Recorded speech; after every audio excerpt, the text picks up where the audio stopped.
Households minus fathers lead to male youth indulging in crime 39%. I run into a lot of young brothers. Watch this. When I go to detention centers, you know what I see? This is what I see right here. This is what I see. In the midst of all this, I might see 2 white boys in there. Most of them that's in there, they look like me. They black males. The second number is Hispanic males. But who dominating? Black. We are. Where's the dad at? And when I hear these kids tell me, say, yeah, my dad running here, boy, I'd kill that mother. No. Or when I'm talking about my relationship with my son, I can't tell you how many young boys get up and walk out crying. They get up and they throw the chair down, or they want to throw at the wall, and they run out. I know what happened. I touched them. You know why I touched them? Because I'm talking about my relationship with my son. They don't have a dad. Their daddy, you know what their daddy did? Their daddy was at the club one night, got with their mom, and that was the end of the story. Especially when mom came back and said, I'm pregnant, click. She got the P-R-E-G, click. Couldn't even get the net out. And I heard something about what the guy said, what the son said, I didn't even know my dad. I didn't know my dad. Not knowing that my dad was right there on the corner. That was my dad on the corner selling drugs, and I didn't even know it. I walked by him every day and didn't even know that was my dad. And that's my dad standing on the corner selling drugs. How crazy is that?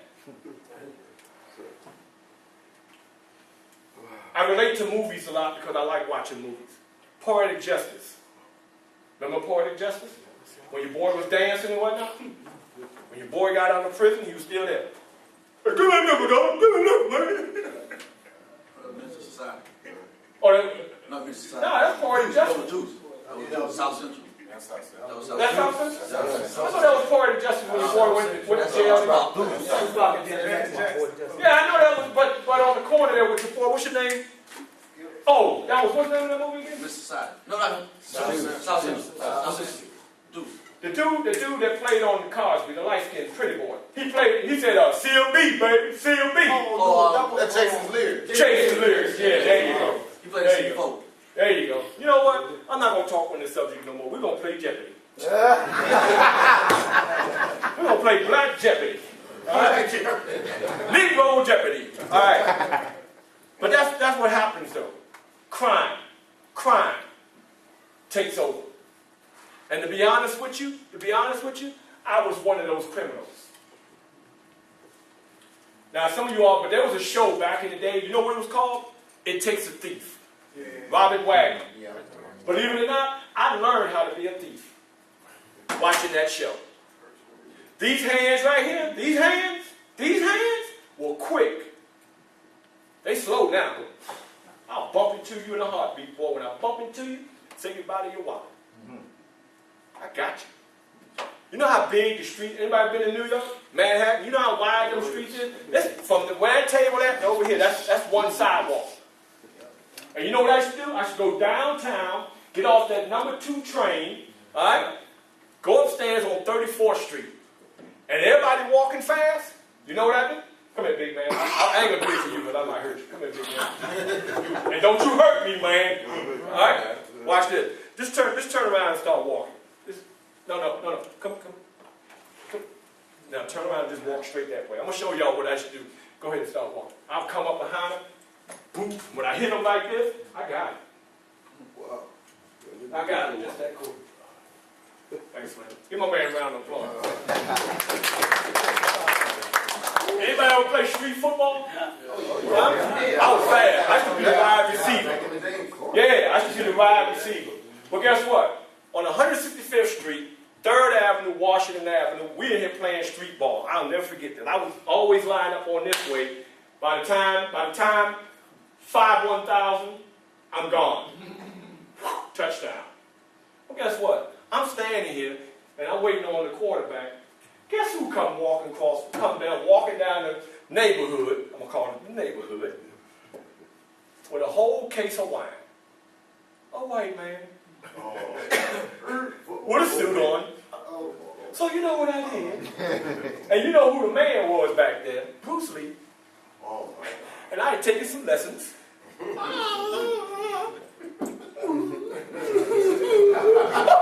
Huh? So I waited till my man went down to the end of the block and he turned and got off the block. So after I caught my touchdown, I ran after him. Big man, he didn't know I was coming. I was 16 years old. He didn't know I was coming. I shouldn't be telling y'all this. Somebody gonna be like, here he is right here. Wait, but let me ask, is the statute of limitation, is it up already? I don't want to wake up later on tonight or somebody come knocking at my door and I'm thinking it's you and all of a sudden, police! We've been looking for you.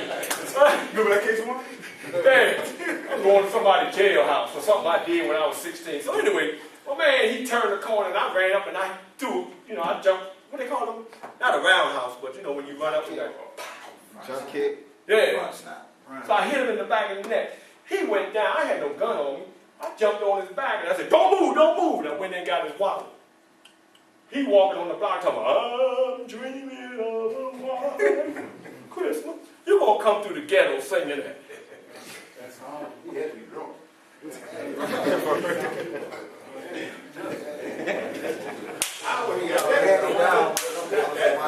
Hey. After I got your boy, he had 5 bills on him. After I got him, I walked back saying, I'm dreaming of, huh? And I had a good Christmas that year. Criminal. The numbers don't lie. 24 million children in this country, fatherless. And the numbers are steadily increasing. Why is it increasing? Because we got too many baby mamas. How are you going to have one mother but 10 different children from 10 different men? And only one father shows up. So what you think about those other kids when this father show up, those other 9 don't know who their dad is, this dad shows up, buy a Christmas present and everything. Those other 9 kids, they beating the heck out of that one kid. Taking his stuff or her stuff. Because fatherless. 71% of dropouts. Fatherless. 85% of youth in prison. Fatherless and they dropouts. Education. Who in here passed a law that says at 16 years old you can drop out of school? Don't have me go Fred Sanford up in here, dummy. 16 years old in this country of America, children can drop out of school.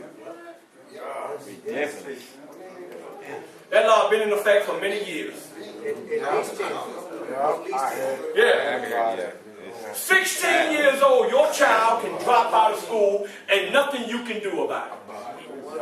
And on top of that, you ready for this? When your child drop out of school, you raise sand, they can take you to court and divorce you. Yeah. 1982, the first time a child got divorced, 13 years old out in California. That's why all this stuff is going on now. Yeah. I had to go down to Miami and get my child. Who was that? That was McCauley? Yeah? Home Alone.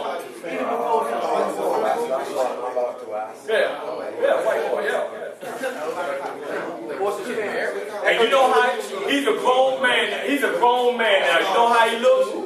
Shout out. Go ahead, sir. But you know why that Gentlemen. The reason why that came about is to mess the black household up.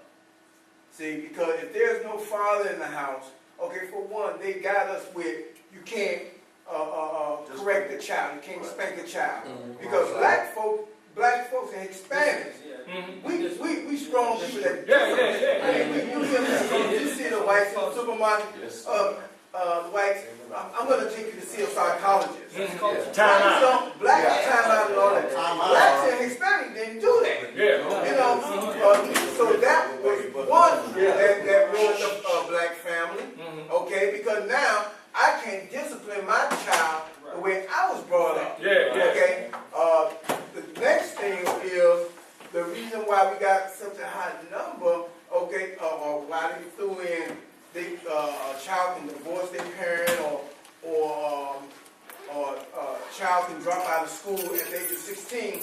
Well, with our family being broken up, okay, as you said, the child don't want to listen to mom. The mom is not the stronger figure. You got some sisters out there that got some backbone, but the majority of them, have always related on the dad. The mother is that when the father dropped the hammer, the mother was always the one to comfort him. Yeah. So that is still embedded in them. So now you got the child acting up at home, don't want to go to school, and see, it's more of our because of they got the money. They can send their kids to good school where we can't. So most of our kids, you see, they drop out because they don't have the Jordans. They don't have the nice khakis and Dickies and all this kind of stuff. So, it's peer pressure. Yeah. They drop out. Okay, when they drop out, okay, what happened? They go, like you say, they go and find those who accept them. Hey, we want to watch like this, or you want to come up like this, get in the game, and we get into it because, being coming up in a household, lack of money, okay, we got money now, okay, next thing you know, it's a sting operation go on, bam, they in prison. See, that's the revolving door that they got us in, and we got to get out of that. Us young black men have to stand up, and in our communities, in the project, hey man, I went down that road. I'm constant. Mr. McDonald know me. I was battling cancer and still battling the court system in Miami-Dade County to get my child up in Jacksonville. I refuse to let those people take my child and put him in a foster home and be raised and go through, your experience. You have seen my son, bright young man now, Gene Reebok. From D's and F's down there at Adapata Middle School in Miami, A's and B's now. Because, I'll reward you, I'll look out for you, but you got to look out for me and yourself with doing the right thing. Now I be traveling, I'm a minister, okay? I be traveling down Old King Road, and I sometimes drive by, look at that college there, that's Edgewater College. I say, you see them young brothers and sisters and this, that. Now he got that mind that asking me questions. When I was battling cancer, I took him up to Gainesville. He see the students, I was going to the cancer center up there, UL. Okay, he see how the kids, I said, you see they all ride around on school. Life is easy, son. You make it hard for yourself. Yep. Kids, what you going through now in school? Whoop it. Whoop it, because you could be like this, and if you get A's and B's, hey man, that's a free ride. You be them dorms over there. Well, if I can take back the mic and give my man a hand. Give him a hand. But I like what you're saying that his child went from being a disturbing child to an AB child because he was there. That's that force. That's that force. And I got 12 kids. Wow. My give him another hand. kid, Give him another hand. Hey, the sheriff ain't got nothing on you, brother. My oldest daughter works for Broward Sheriff Department in Sorensen. Okay, her youngest sister worked at Joe DiMaggio Children's Hospital. Okay, and the other two, they're maintaining in college. And then I got from my second marriage, okay, which I had to go down there and fight for them. Okay, they had my daughter in Kid Care down there in Miami. I struggled with those people. I had just went through a stem cell transplant, laying in the hospital bed, having phone court with them as a juvenile. Because I serve a God that's greater than all of them. Amen. And Higher power. I'm not, the Lord blessed me with them. I'm not going to let the system get them. Like I told him, I say, I'm going to be out of here when y'all take them. I know what it is. I know what the conspiracy was. I remember when y'all came out with that, the parent came, spanked the child back in 1968, 69. But you know, another piece of that is, move the black man out the house. You want these food stamps? Get rid of him. Willie Lynch. And that's You want another them food stamps? Willie Lynch. That's another problem. And- Everybody look at that. We Yeah. was, oh, I'm Democrat because they give Yeah. food stamps. Well, that was the trick. Black folks have always been Republican. Yeah. Well, you know what? Let me tell you something. Since you went there also, as I give, and I just got the word, I got to bring it to a close. But I was talking to another brother outside about Frederick Douglass. All Okay. right? I play Frederick Douglass. I travel the country doing Frederick Douglass and what have you. As a matter of fact, I'm not going to do it with the beard this year. I'm just going to go get the little goatee. I like that look what he got with that with no beard. And his hair here, believe it or not, when I put the blowout comb in, it's probably longer than yours, young bro. You know, so this is the comb. This is what I do with it now. I don't comb with anything. I just brush it back.